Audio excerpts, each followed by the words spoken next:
Parents की 3 गलतियों की वजह से बच्चे नहीं सुनते उनकी बात। करें ये काम, बच्चे मानेंगे आपका कहना। बच्चों के व्यवहार की बात की जाए तो हर माँ बाप की यही चाहत होती है कि उनके बच्चे बड़ों का कहा माने। लेकिन दूसरी तरफ अक्सर होता यही है कि बच्चों अपने माँ बाप या घर के बड़े बुजुर्गों और अपना भाई बहन की बात सुनने से भी आनाकानी करते हैं। पढ़ाई लिखाई से जुड़ी बात हो या गैजेट्स का इस्तेमाल कम करना, हर छोटी बड़ी बात पर बच्चे माँ बाप का कहा मानने से इनकार कर देते हैं और इसीलिए कई बार पेरेंट्स को बहुत अधिक गुस्सा आ जाता है और बच्चों को डांट देते हैं या अपना सिर पकड़कर बैठ जाते हैं कि आखिर अच्छे कामों की सलाह देंगे या बच्चों का भला सोचने के बावजूद उनकी कोशिश नाकामयाब कैसे रह गई। ये कहानी केवल आपकी नहीं बल्कि लगभग हर घर की है। जैसे जैसे बच्चे बड़े होने लगते हैं वे अपने माँ बाप से बहस करने लगते हैं या उनकी बात मानना बंद कर देते हैं। ऐसे बच्चों के माँ बाप कुछ बातों का ध्यान रखकर अपने बच्चों की इस आदत को बदलने की कोशिश कर सकते हैं और उन्हें बड़ों का कहना मानने के लिए तैयार कर सकते हैं।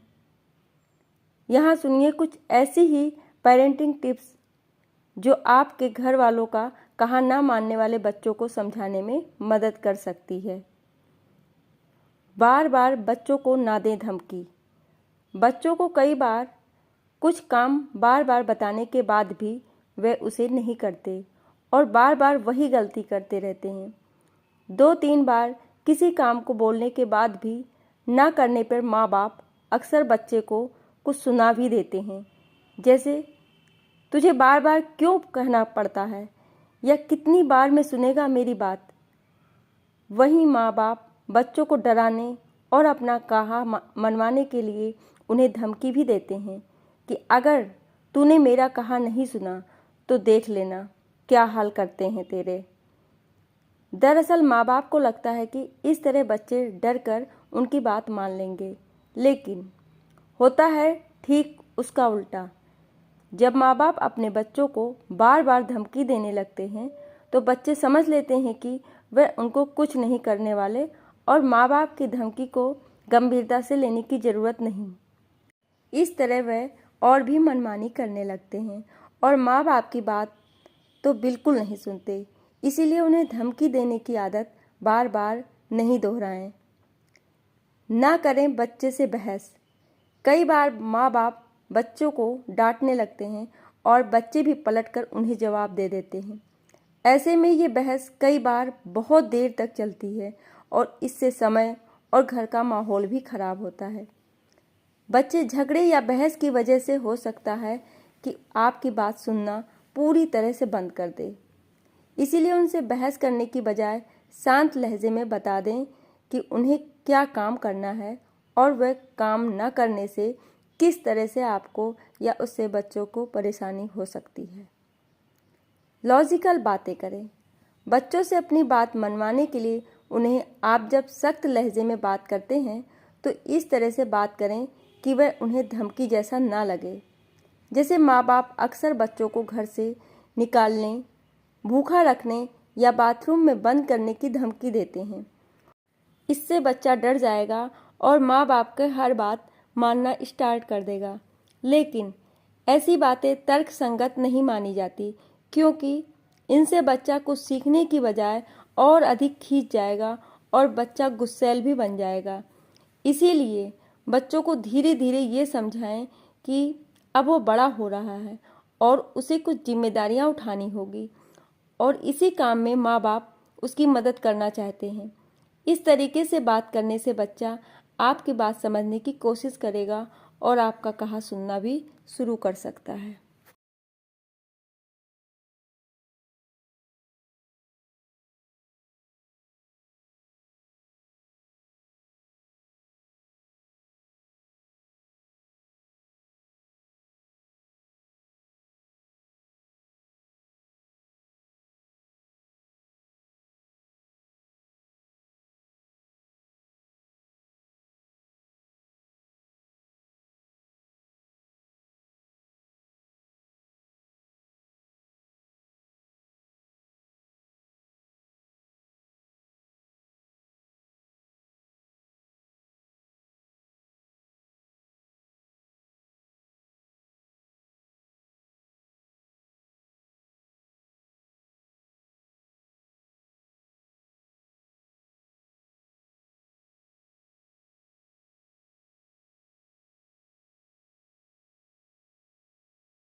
भाभी मत समझना मुझे, मैं नहीं कर सकती इतना काम। सास सब सुन रही थी, समझ रही थी। एक पैर पर दौड़ते रहने वाली अकेली अनु के काम का बोझ इतने लोग मिलकर भी कुछ दिन भी नहीं उठा पा रहे थे। वह लड़की अनु तो सालों से करती आ रही है। हद तो उस दिन हो गई जब आशुतोष के जाने के बाद बहुत रोकने पर भी बुढ़िया का मल कपड़ों में ही छूट गया। वह गुहार लगाती रही बेटियों से साफ करने की। मझली ननद ने अपनी तबीयत खराब होने का बहाना कर काम छोटी पर खिसका दिया। छोटी तुनक पड़ी, माँ मुझे उल्टी आती है, मैं नहीं कर सकती, भैया के आने तक वेट करो। आखिर आशुतोष ने आकर माँ की साफ सफाई करी। सास अब अनु को बेसब्री से याद किए जा रही थी। जो काम उनकी अपनी जो ये बेटियां न कर पाईं, वह काम वह पराई 2 सालों से भरपूर लगन के साथ करती आ रही थी। अनु का रोज की तरह फोन आया तो आशुतोष ने उस दिन की घटी सारी घटना उसे बता दी। आप मेरा टिकट बुक करा दो, मैं कल ही आ रही हूँ वापस। पर अनु, तुम्हारे पापा को गए अभी 10 दिन भी नहीं हुए हैं, अभी आओगी तो सब क्या कहेंगे। वैसे भी उनके जीते जी तो मैं भेज नहीं सका तुम्हें, अब कम से कम 13वीं तक तो रुको। आंसू, पापा तो चले गए, अब मैं यहाँ रुकूं ना रुकूं इससे उन्हें क्या मिलने वाला है। लेकिन मम्मी जी तो अभी सामने हैं, उन्हें इस हाल में कैसे छोड़ दूं। और मेरे घर वाले मेरी परिस्थिति समझते हैं, वे कोई शिकायत या उलाहना नहीं देंगे। बाकी दुनिया तो कुछ ना कुछ कहती ही रहेगी। मैं कल वापस आ रही हूँ। उसने दृढ़ स्वर में अपना निर्णय सुनाया। उसके ससुराल पहुँचते ही सास के चेहरे पर राहत और खुशी के भाव आ गए। नंदों ने भी चैन की सांस ली। सब पहले जैसा ही चलने लगा। फर्क बस ये था कि सास ने अब अपनी तकिया कलाम रटना छोड़ दिया था कि बहू कभी बेटी नहीं बन सकती। लेकिन कहानी अभी बाकी है दोस्तों। रक्षाबंधन पर अनु के भाई भाभी उसके घर आ गए। इतने सालों से आप नहीं आ पाईं तो इस रक्षाबंधन हमने सोचा हम लोग ही आपके पास आ जाएं। भाभी मुस्कुराते हुए कह रही थी, अनु कुछ ज़रूरी बात भी करनी थी, इसीलिए हमें आना ही था, भाई बोला। अनु की नंदे भी राखी पर मायके आई हुई थी। राखी बंधवाने के बाद सबके सामने ही भाई ने गिफ्ट की जगह एक लिफाफा अनु के हाथ में रख दिया। ये क्या भैया? अनु ने लिफाफा खोलते हुए पूछा। लिफाफे में जायदाद के बंटवारे के पेपर्स थे। तेरे साइन चाहिए, इस पर भाई बोला। अनु हैरानी से कागज़ देख रही थी। आधा हिस्सा मुझे? नहीं भैया, मैं कैसे? पापा का सब कुछ आपका और भाभी का है। उसकी आंखें गीली थीं। बेटियों का कोई हिस्सा नहीं होता क्या माँ बाप की जायदाद में? पापा मम्मी का जो कुछ जितना मेरा है उतना ही तेरा भी है। तेरी भाभी का भी यही मानना है। अब जल्दी से साइन कर इस पर। ना भैया, बेटियों का हिस्सा सिर्फ जायदाद में नहीं होता, कर्तव्यों में भी होता है। मैं कहाँ कुछ कर पाई मम्मी पापा के लिए, उनकी बीमारी में भी खड़ी ना हो पाई। तुम्हारी शादी तक मैं आ ना पाई, यहाँ तक कि पापा के जाने के बाद 13 दिन भी ना रह पाई। जब कर्तव्य में हिस्सा नहीं निभाया तो जायदाद में हिस्सा कैसे ले लूँ? भाभी ने दिन रात एक कर पापा की सेवा की, घर संभाला, सब पता है मुझे भैया। मुझे जायदाद में हिस्सा नहीं चाहिए, बस अपने प्रेम में हिस्सेदार बनाओ आप दोनों, ताकि माँ पापा के बाद भी मेरा मायका बना रहे। भाई भाभी और अनु तीनों की अश्रुधाराएं अविरल बह चली। जो चार और हृदय को कलुष धो रही थी, अनु की सास और तीनों नंदे इस घटनाक्रम के साक्षी थे। उन्हें आज आभास हो रहा था कि असल खजाना भौतिक संसाधन नहीं, बल्कि वह आत्मीयता और प्रेम है जो अनु और उसके भाई भाभी के बीच है। अनु को कभी इस तरह गले लगाना तो दूर, उन लोगों ने उसके सेवा भाव और लगन की कभी सराहना तक नहीं की थी। भाई के सीने से लगी अनु के कानों में जैसे ही सास की पुकार पड़ी, वे सब भूल उनकी ओर लपकी। क्या हुआ मम्मी जी, कुछ चाहिए? ना बेटा, बल्कि कुछ देना है। अपना एक हाथ बमुश्किल उठाकर उसके सर पर रखते हुए सास बोली, आशीर्वाद देना है तुझे। सबको तेरी जैसी बहू मिले, बहू हो तो ऐसी। अनु हैरत के साथ साथ खुशी से रो पड़ी।